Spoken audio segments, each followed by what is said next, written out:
Hello student. कल हम पढ़ रहे थे व्यूह-रचनात्मक प्रबंध की विशेषताएं।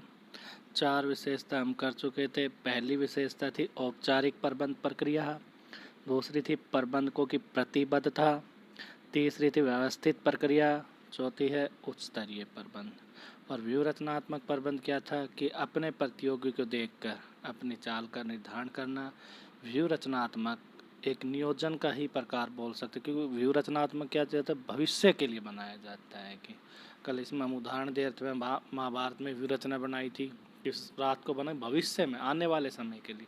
और जो अपनी प्रतियोगी संस्था है उसको देखकर, ये आंतरिक भी हो सकता है, बाह्य भी हो सकता है। जैसे कोई कंपनी बाहर है, हमारी कंपटीटर कोई कंपनी, प्रतियोगी कंपनी, वो उधार माल बेचना चाह रही है और ज़्यादा विज्ञापन के माध्यम से, तो हम भी अपना उधार माल बेचे या ना बेचे, उसके हिसाब से अपनी रणनीति तैयार करते। जैसे मोर्चाबंदी बोला जाता है, रणनीति कहा जाता है।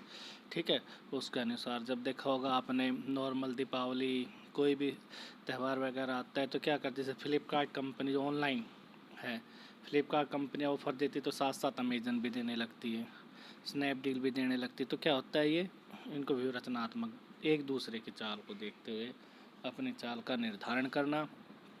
अब 5वां पॉइंट है साध्य एवं साधन। साध्य यानी कि लक्ष्य, और साधन उस लक्ष्य को किस प्रकार प्राप्त किया जाएगा। ठीक है ना, साध्य और साधन। ठीक है, लक्ष्य निर्धारण यानी कहता है व्यूह रचना। देखो, एक रणनीति तैयार कर ली हमने, कहा कि आगामी वर्ष में, आने वाले वर्ष में हम अपने विक्रय को 1 लाख के पार ले जाएंगे। ठीक है, अब 1 लाख के पार ले जाएंगे, 1 लाख तक ले जाएंगे, तो एक लक्ष्य निर्धारण कर ले, ये एक रणनीति भी है। अब उसको 1 लाख को कैसे ले जाना, इसको कैसे पूरा किया जाएगा, उधार माल बेचे, केवल नगद ही माल बेचनी है या डिस्काउंट देना है, सब इसके अंग। इसलिए बोला साध्य और साधन, यानी कि साध्य का मतलब लक्ष्य है। लक्ष्य भी क्या होता है, भविष्य के लिए, और व्यूह रचना भी क्या होती है, भविष्य के लिए। लक्ष्य हो गया महाभारत में युधिष्ठिर को पकड़ना है, फिर एक रणनीति बने युधिष्ठिर को कैसे पकड़े, वो भी व्यूह रचना ही होगी।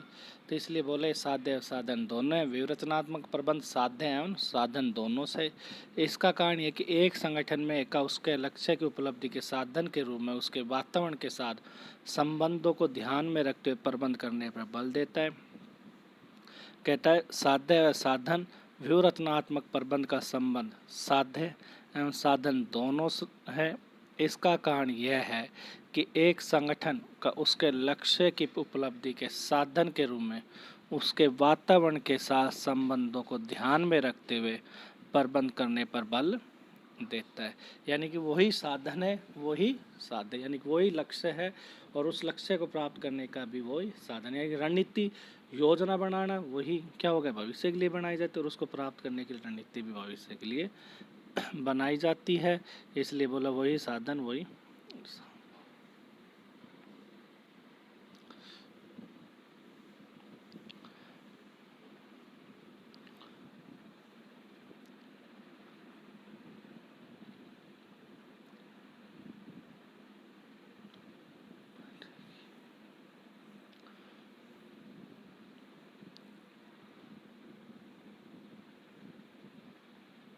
अगली विशेषता है निर्देशात्मक नियोजन। देखो, निर्देश देना, नियोजन पहले ही कहा था। व्यूह रचनात्मक भी क्या होता है कि नियोजन कि जो कि भविष्य के लिए बनाया जाता है, क्या करना है, कैसे करना है, एक रणनीति तैयार करनी होती है।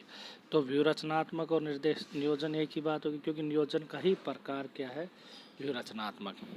तो निर्देशात्मक नियोजन जो कि व्यूह रचनात्मक प्रबंध दीर्घकालीन ध्येय को ध्यान में रख कर किया जाता है। कहता है व्यूह रचनात्मक दीर्घकालीन ध्येय, यानी दीर्घकालीन लंबे उद्देश्य, भविष्य के लिए, लंबे समय के लिए एक उद्देश्य नहीं है, इसलिए उद्देश्य निर्धारण किया जाता है। इसलिए इस संगठन के प्रयासों को एक निश्चित दिशा में प्रेरित करने वाला निर्देश नियोजन निर्देशात्मक। इसलिए इस संगठन के प्रयासों को निश्चित दिशा में प्रेरित करने वाला निर्देशात्मक नियोजन है।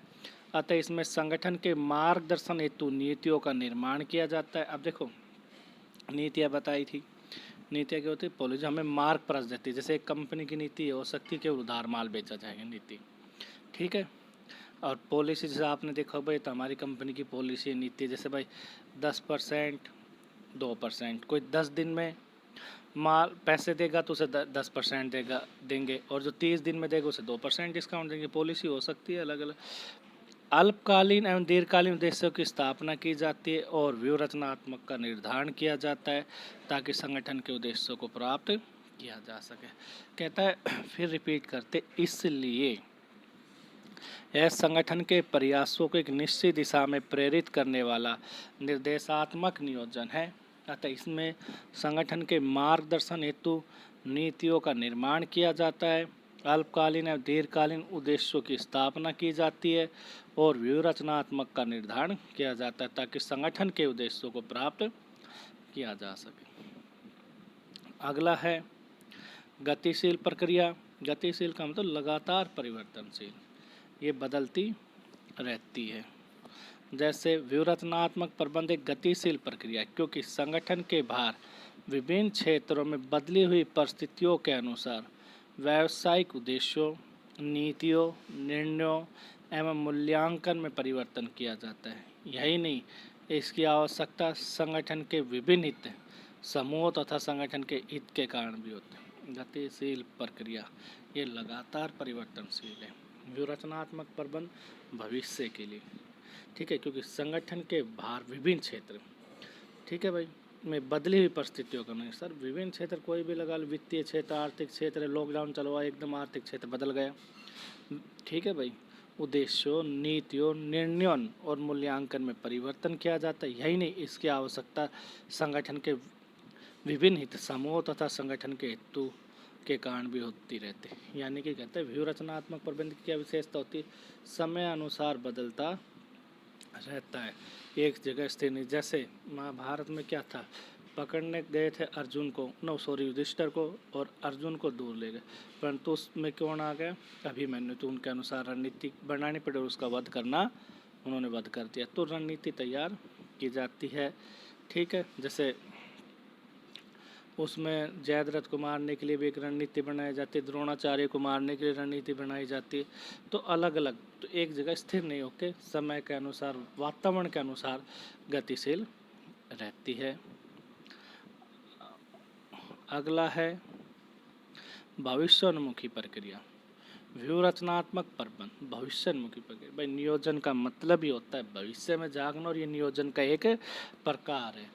तो यानी कि जब हम इसको याद करें, अगर नियोजन की विशेषता के अनुसार करें तो आसानी से हो जाएगा। जैसे नियोजन क्या है, भविष्य में झांकना, यहाँ भी भविष्योन्मुखी प्रक्रिया। प्रक्रिया बोला विभिन्न पद चरणों से गुजरते हुए किसी कार्य को पूरा करना है। यानी कि प्रक्रिया का मतलब क्या है, विभिन्न पद चरणों से गुजरते हुए किसी कार्य को पूरा करना। व्यूह रचनात्मक प्रबंध भविष्यमुखी प्रक्रिया, यानी भविष्य, जब व्यूह नियोजन ही होगा तो क्या होगा, भविष्य के लिए बनाई जाने वाली एक प्रक्रिया है, क्योंकि इसके अंतर्गत भावी घटना, यानी भविष्य, भावी आने वाली घटना, अवसरों। अब देखो लॉकडाउन चला हुआ है, आर्थिक कोरोना के चक्कर में कईयों के लिए तो चुनौती आई, और किसी ने इसको अवसर के रूप में भी देखा। जैसे नए व्यवसाय स्थापित करने के लिए, भाई चाइना से माल आएगा नहीं, तो खुद के लिए आत्मनिर्भर बनने के लिए, ठीक है, खतरों आदि का अनुमान लगाया जाता है। इसके अतिरिक्त इसके अनुसार व्यूह रचनाओं का निर्माण तथा क्रियान्वयन द्वारा किया जाता है। इस संबंध में पियर्स या रॉबिन्स ने कहा है, यह प्रबंधकों द्वारा अपने प्रतिस्पर्धी वातावरण के लिए अंतर क्रिया हेतु अपनाई गई वृत्त भविष्योन्मुखी योजना है।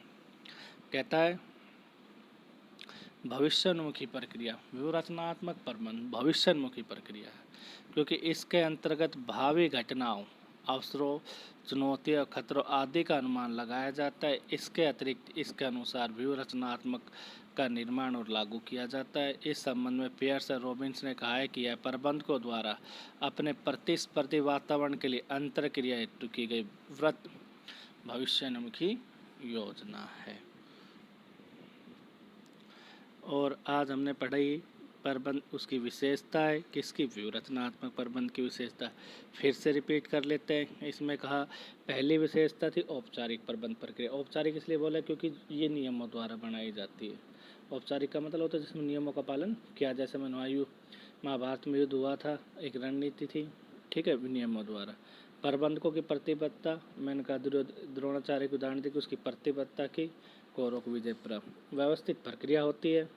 चौथा, उच्च स्तरीय प्रबंधों द्वारा इसका निर्माण किया जाता है। एक साधन और साधन दोनों, साधन लक्ष्य और जिसको लक्ष्य को प्राप्त करने के लिए साधन।